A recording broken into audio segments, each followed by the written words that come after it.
Thanks very much for your patience tonight. I'd like to get started now. First and foremost, I'd like to thank you all for turning up. This is Cardenden's third public meeting, and it's great to see more and more of these meetings that we do. We actually see more and more new faces. We will be doing a lot more as time goes on, so look out for us in the village. And if you need any help and support and assistance in regarding obtaining yes information, then please let us know. It gives me the great honour to present Tommy Sheridan to come along to a public meeting, and as you all will be aware, I'm sure, like the crowd that he's pulled out tonight, he holds a lot of weight when it comes into the Scottish mindset and the actual social culture of Scotland in itself. So we'd just like to push on due to being a little bit late, and if you'd like Tommy to go ahead, please. Thanks very much.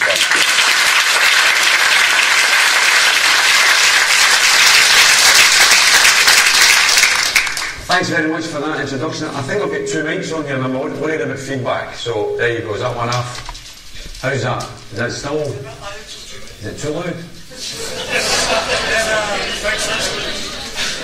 I'm getting a wee coffee here as well, look at that, marvellous, thank you very much. I've got a very good friend who has hosted me tonight, my friend Jerry.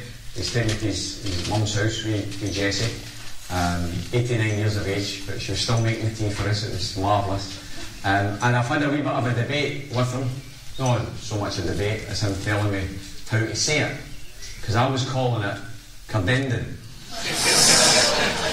and of course it did become a wee bit like Mullingavi and Mulgai. So I apologise if I get the name wrong. I've got to say, up until recently I didn't know where you were. That's the truth. Last week, 10 days ago, I was going to Kelty, and somebody pointed out, there's Cardenden. Oh, that's where I'm going.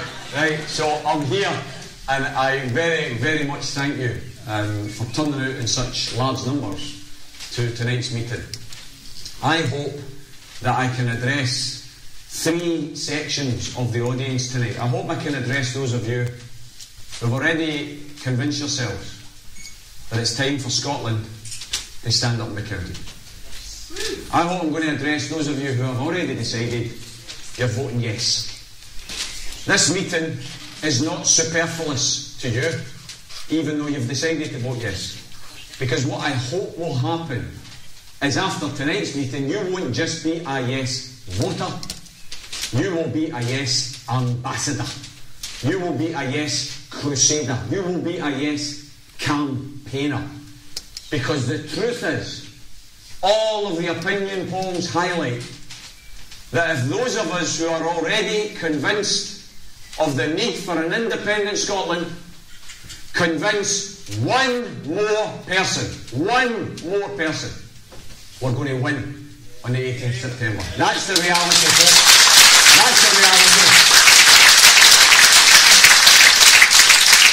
And therefore, it is important that we have meetings like this to hopefully reinforce our spirit, reinvigorate our belief, and hopefully get out there and do the convincing. There are some of you who will be in the second camp that I want to address my remarks to tonight. And those are the undecideds. Those are those who, quite frankly, might not yet have made up their minds because you're too busy with life. You're too busy trying to keep a job or 2 jobs down. You're too busy trying to look after the wains and making sure that they're going on all the school trips and making sure you're making enough money to pay the bills. And therefore you may have not had the time to actually sit down and say to yourself, this is how I'm going to vote. So you may still be in the undecided camp. I hope you'll leave the night decided. I hope you'll leave tonight decided that you're going to vote yes. Then there's the third section. Those of you who have came along tonight and you are a no voter. You are coming along maybe out of curiosity, maybe to ask some questions. I have to say right to the outset, you're welcome. You're welcome. I hope after tonight, maybe not to have convinced you to vote yes, but I hope after tonight I'll have convinced you to think a wee bit more about it. To try and look at some of the other sides of the argument. I want to begin by addressing what this referendum is not about. This referendum, and by the way, I take my hat off to the Scottish National Party, the SNP, who have kept the question of independence on the political agenda through the dark and difficult days. I take my hat off to them for doing that. I've got to say, however, that what the 18th of September is not about is whether you're an SNP supporter or not. This is a vote, brothers and sisters. This is a vote that is bigger than any political party. This is a vote about the future of your country. This is a vote that is bigger than any one individual. I hear it at the meetings I do all over Scotland. I'm not voting yes because I don't like Alex Salmond. Brothers and sisters, this has got nothing to do with Alex Salmond. This is to do with your country's freedom. Think about this for a moment. I give this analogy at some meetings. If you had the money, because you'd saved long and hard for a deposit for a new house, and you were shown this 3-bedroom property with a beautiful garden, a lovely big kitchen, all the mod cons, and you could afford it, and you said to the estate agent, I'm not going to bother because I don't like the decor. People would think you're daft. It's just as daft to decide you're not going to vote independence because you don't like Alex Salmond or because you don't like the SNP. Some of you will be hating the right, and somebody might have changed the TV channel. I hate cricket, I've got to tell you. When I go into the house, somebody's put a cricket on, I get angry. But I don't throw the telly out the bloody window. I change the channel. That's the way you've got to look at this question here. We are not voting on the 18th of September for a party or for an individual to lead this country. We are voting on the 18th of September for the right of this country to decide which party leads this country. That's what we're voting for.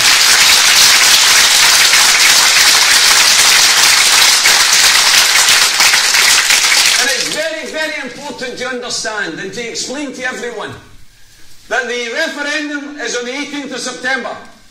The first Scottish general election in an independent Scotland will be in May of 2016. That's when you change the channel. That's when you change the decor if you're not happy with what you've got. Don't decide now not to vote for independence because you don't like now what a political party stands for or what they're saying they're going to do. You see, for me, it's very straightforward. Independence is about freedom. Some of you might say, oh, Tommy, come on, you're over-egging the pudding a wee bit here. It's not as if we're in shackles. It's not as if we're in handcuffs. I've known a few sets of handcuffs in my time, I've got to tell you. and none of them from a kinky variety. It's not as if we're in prison. And I know a wee bit about that as well. And you know what? Tyranny comes in all shapes and forms. The tyranny that we're under is that since 1951, Scotland has never voted for a Tory government, but since 1951, we've had 35 years of Tory governments. That's tyranny, brothers and sisters. That's tyranny. And what the 18th of September presents us with is the opportunity to have the freedom, never ever, to have a Tory government again. That in and of itself is a good enough reason to vote yes on the 18th of September. I remember speaking in Cardenden in January, and I said at that meeting, I said, you know, When we vote for independence, there'll never ever be another Tory government in Scotland. And people cheered at that, and then somebody contacted me afterwards on Twitter, as you do nowadays, and they said, Tommy, that's not quite right, you know, the Tories have got about 15%, sometimes up to 20% support in Scottish elections, so the people of Scotland could vote for a Tory government. So I'm going to change what I said in Kirkcaldy. I'm going to say instead, after independence, there will never ever be a Tory government in Scotland unless the people of Scotland vote for a Tory government in Scotland. That's the difference.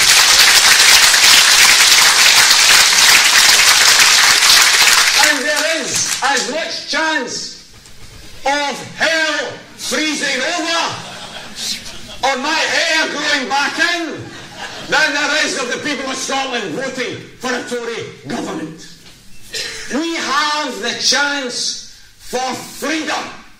Freedom from Tory government. Freedom from the most expensive, immoral, illegal scrap metal in the world.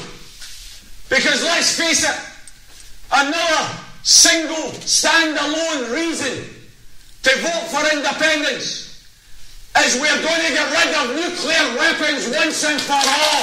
That's a good reason to vote independence.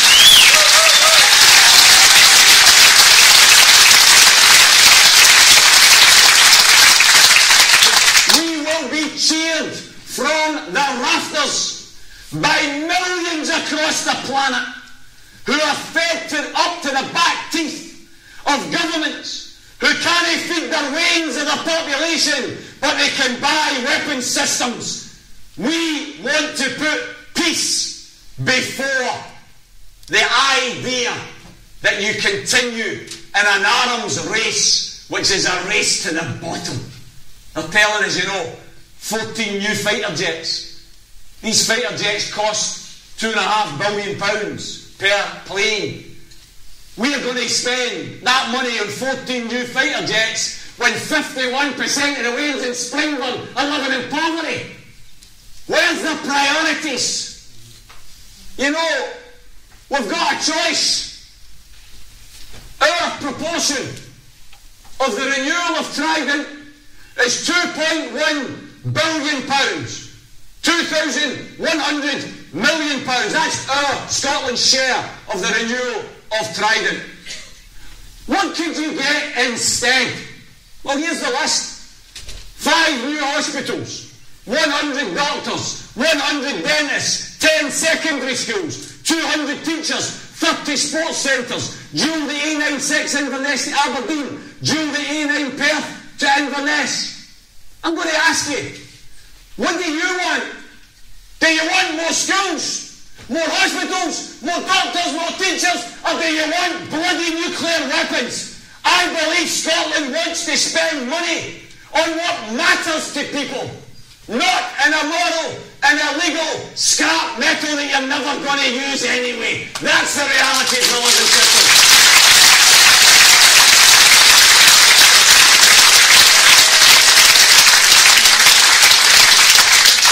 Freedom to decide that the National Health Service, with the warts and all, the understaffing, the under-resourcing, deliberate understaffing, deliberate under-resourcing, we believe here in Scotland that the National Health Service is in the public hands and should stay in public hands. We have the chance on the 18th of September, the freedom to vote to keep our NHS public.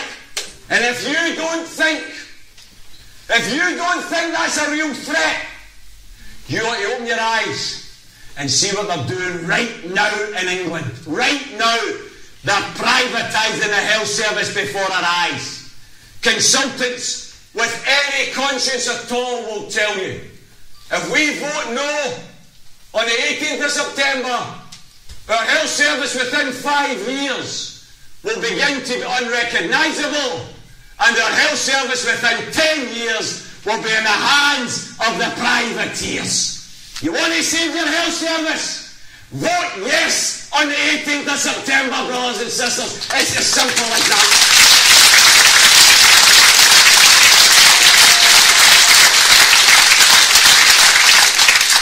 You look at all of the other things that we think are important here in Scotland. Elderly care, pensions, child care. Who do you trust most?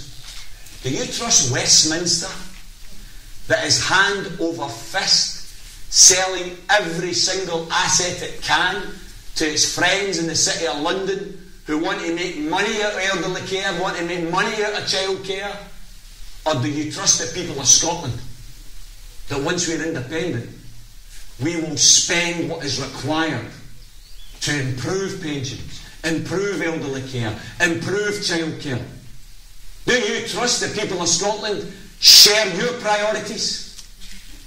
I think you should. Some people will say, but Tommy, can we afford it?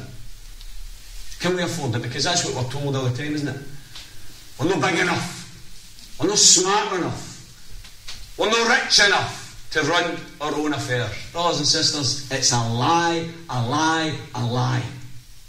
In the last 32 years alone, the last 32 years, not the last 2 years, the last 3 years, the last 32 years in a row, Scotland has generated more in tax revenues than we've received back from Westminster. In other words, for 32 years in a row, Scotland has been a net contributor to Westminster, not a subsidy junkie that those in London would have you believe. We are able to stand on our own 2 feet and spend more money on elderly care and pensions and child care than these people in Westminster are prepared to spend. That's an economic reality. And by the way, the tax raised per head of the population here in Scotland, £10,700. Per head of the population in England, £9,000. Even if we did nothing else, even if we just voted independence and then stood still, we would still have more money to spend in public services and public health than is currently being spent. But let's be absolutely clear about this. I'm not voting independence, and I hope you're not voting independence, so we stand still. Independence, let's underline this. Independence is not a destination. Independence is the start of the journey. It's the start of the journey, brothers and sisters.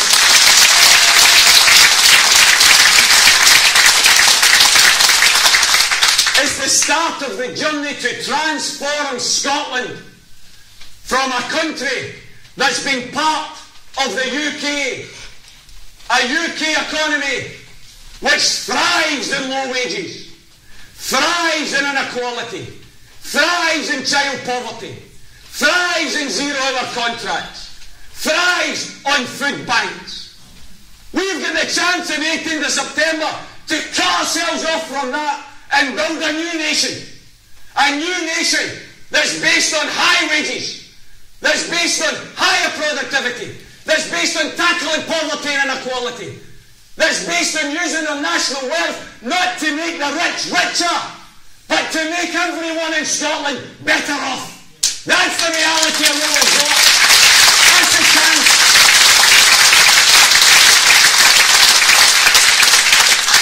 I read today, some of you may have read it, Gordon Brown's book, Millionaire Brown, him and Alistair Darling. These are the guys that are telling us what we should be afraid of in an independent Scotland. These are the guys that were at the bloody helm when the UK economy hit the rocks. They couldn't tell us that they were going to hit the rocks, but they're going to tell us the future now. Well, if they couldn't tell the future then, why do we think they can tell the future now? Gordon Brown said today in his serialisation of Daily Record, I'm going to quote him here, the UK is defined by a unique pooling and sharing of risks and resources. A unique pooling and sharing of risks and resources. That is a statement from the planet Zog. That is a statement from a political space cadet who's out of touch with everyday reality. Let's look at this pooling of risks. Let's look at this sharing of resources. Ask yourself in the run-up to 2008, when the UK economy became bankrupt, when the UK banking system ran under the rocks and required to be bailed out by you. You bailed them out. £1.2 trillion worth of a bailout. By the way, the miners want to get bailed out, the steel workers want to get bailed out, shipyard workers want to get bailed out, but the bankers, I've got enough money for them, bail them out on it.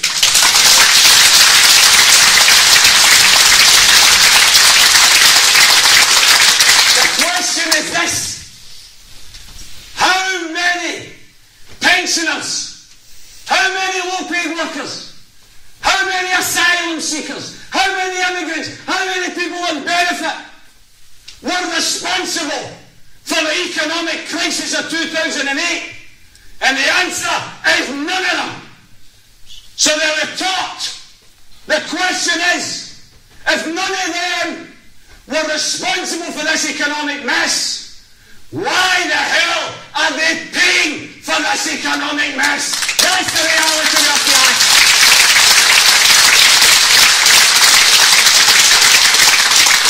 We have a situation, brothers and sisters, believe it or not, we have a situation where bankers' bonuses today are higher than they were prior to 2008.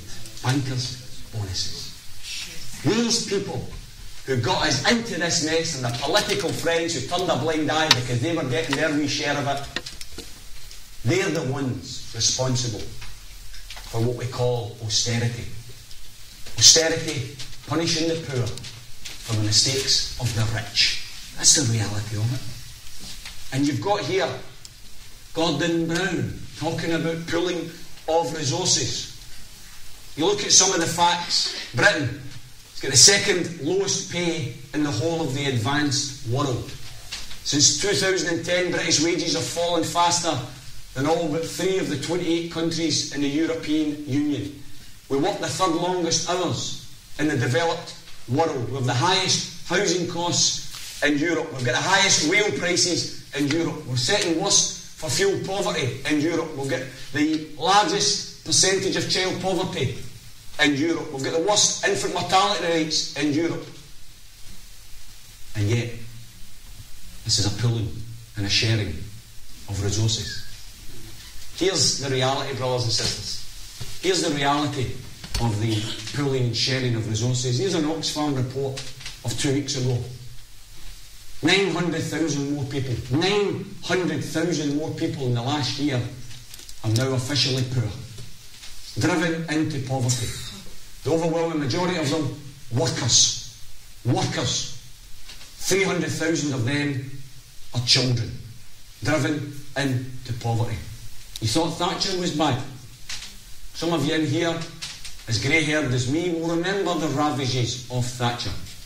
Do you know what this report reveals? This report reveals that we are now in what has been called speeded up Thatcherism. This is what the report says. The UK government's welfare cuts and changes to taxation have encouraged economic inequality so intensely that they amount to speeded up Thatcherism. The divide between rich and poor is widening faster than in the 1980s, according to this report. The slashing of UK welfare benefits and simultaneous cuts in tax credits means that inequality will have soared twice as fast by 2015. Twice as fast than it did under the 1980s. And here's the sting in the tail. Here's the sting in the tail. With cuts to public services and social security in the pipeline, the number of people living on absolute low incomes will only increase over the years. Only 1/3 of the announced cuts in public services have yet been implemented. You've still got another 2/3 to come. Sharing of resources. Here's the other side of the coin. 3 weeks ago, some of you might have read it, the rich list. The UK's 1,000 richest. A guy called Philip Beresford's done this report every year since 1989. When he started it, you needed £1 million to get into this list. The wealth has increased so much that if you've not got 85 million, you don't get in the list now. This is what happened. This is what happened last year. The combined wealth of the 1,000 richest people in Britain has now reached £519 billion. Billion. 519,000 million pounds between 1,000 people. It is grotesque. Grotesque. Philip Beresford says, I've never seen such a phenomenal rise in personal wealth as the growth in the fortunes of Britain's 1,000 richest people over the past year. Quote, the richest people in Britain have had an astonishing year. 900,000 extra in poverty. The rich have had an astonishing year. Gordon Brown, sharing and pooling of resources. What a lot of crap. That's what that represents from Mr. Gordon Brown. There is no pooling and sharing of risks or resources, brothers and sisters.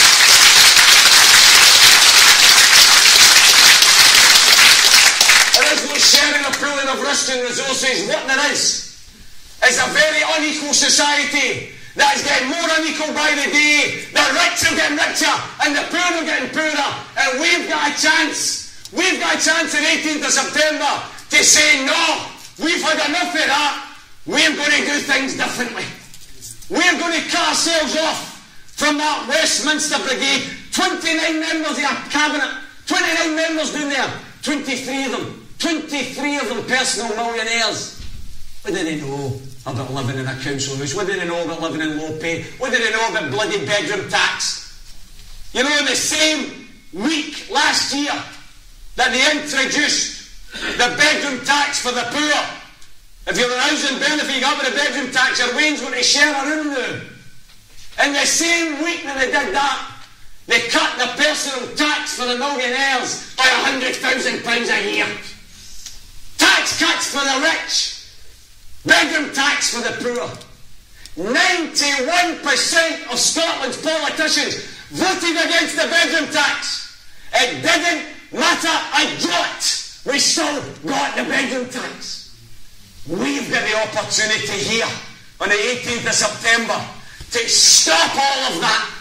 To never again have poll taxes, or bedroom taxes, or nuclear weapons, or privatisation of health service. We've got a chance to say to these people in Westminster, we're not having our mail service privatised.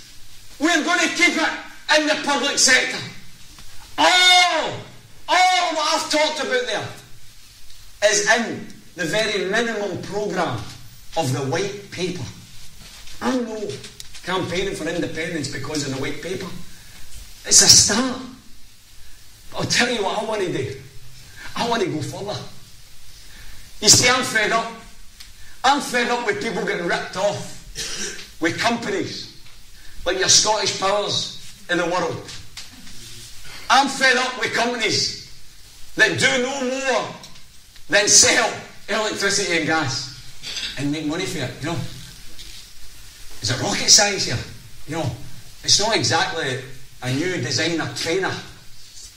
We all need gas and electricity to live. If we all need gas and electricity to live, then why the hell is it owned and controlled by private profiteers instead of being owned by the public? That's what it should be, brothers and sisters. It should be in public hands.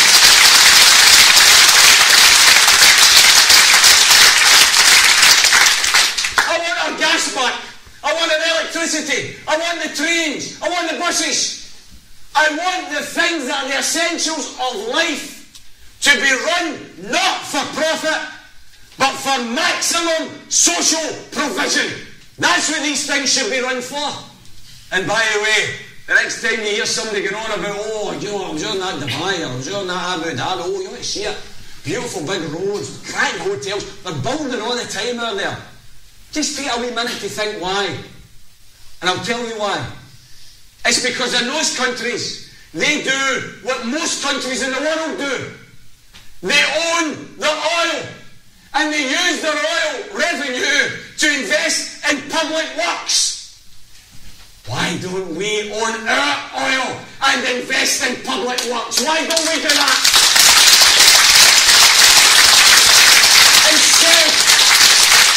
Instead of frittering away billions of pounds to make your Texan oil barons even richer than they already are, I want to use that revenue to make our hospitals and our schools and our roads and our houses the envy of the world.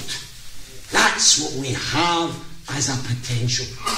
That's all possible. An economy that isn't based on low pay, an economy that's based on high pay. Why do we continue to accept that your Tesco's, your Morrisons, your Asda's, multi-billion pound corporations, and we subsidise the pay because they get paid so little working for these companies that people then claim working families tax credit, council tax benefit. We subsidise these multi-billion pound corporations.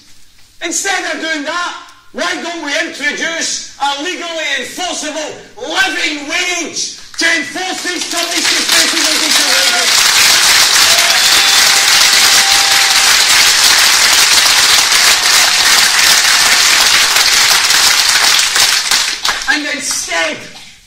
And instead of the flog them and swats them idea that somebody is employed one day but maybe not the next because they need to wait on a phone call because of 0 bloody hours contracts. And an independent Scotland, let's make 0 hour contracts illegal. Let's give people a proper employment contract.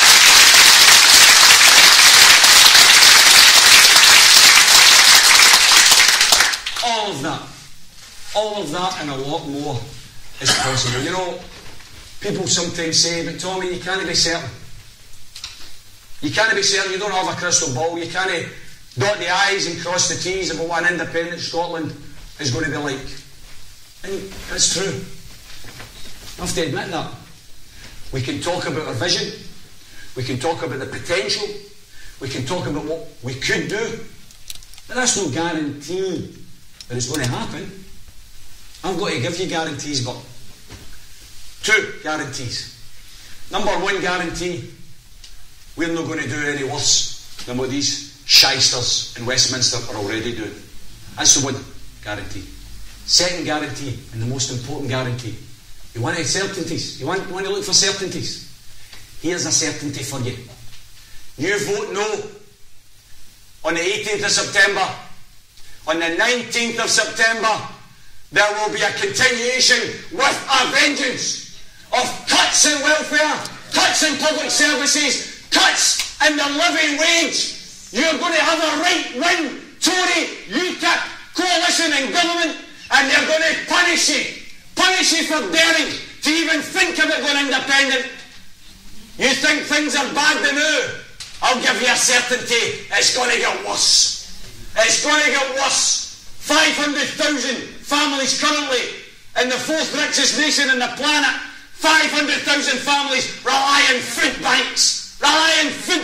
To survive. 4,000 wains a day in Glasgow. 4,000 wains a day in Glasgow rely on food banks. That's going to get worse if you stay part of the UK. Brothers and sisters, I cannot understand the mentality of anyone who has the opportunity here to vote for a better future, not just for yourself, but for your wings and your grandwings. Think about the wee story here, eh? Think about the wee story of your grandway 10 years from now. 7-year-old that's now 17. Can't get a job. No benefits. No services. Living in poverty. And that Granwain says to you, Granda, what did you do in the independence referendum? How did you vote? And you turn and say, oh, I voted no, son. The Granwain says, why did you vote no? Look what's happened. And you say, because I didn't like Alex Salmon.